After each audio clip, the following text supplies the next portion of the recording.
এবার আদা রসুনটা দিয়ে দেব।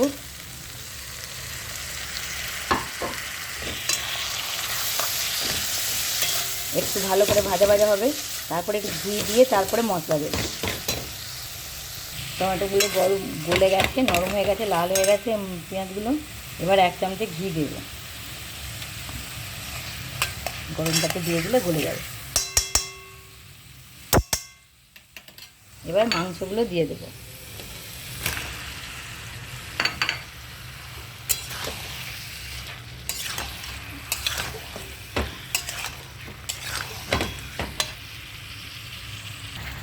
এবার নুনটা দিয়ে দেবো,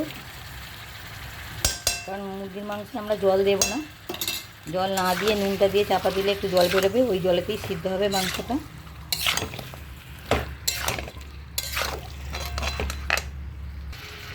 হলুদ দিয়ে দেব।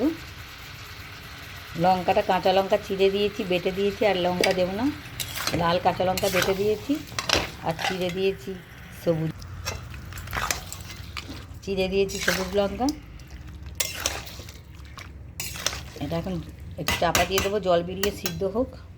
দেখুন কত জল বেরিয়ে গেছে চাপা দিয়ে রাখতে।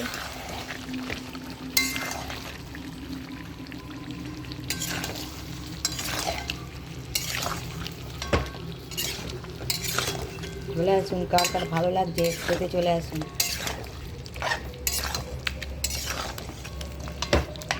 এবার ওতে একটু দেবো গরম মশলার গুঁড়ো, এখনও হয়নি কষা।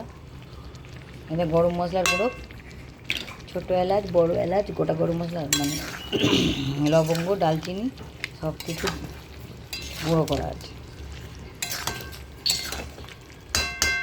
এটা হতে দেরি আছে, কষা হবে এখনও। জলটা বেরিয়েছে, জলটা না মরলে কষা হবে না।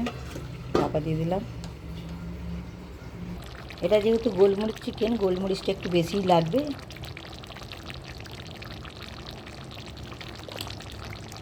এটা একটু ঝাল ঝাল স্পাইসি খেতে হয়।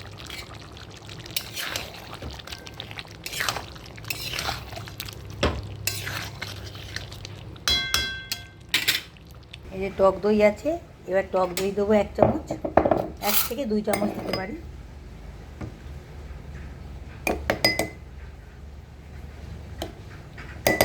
দুই চামচ টক দই ফেটে ভালো করে দিয়ে দেবো। টক দইটা দিয়ে দেবো।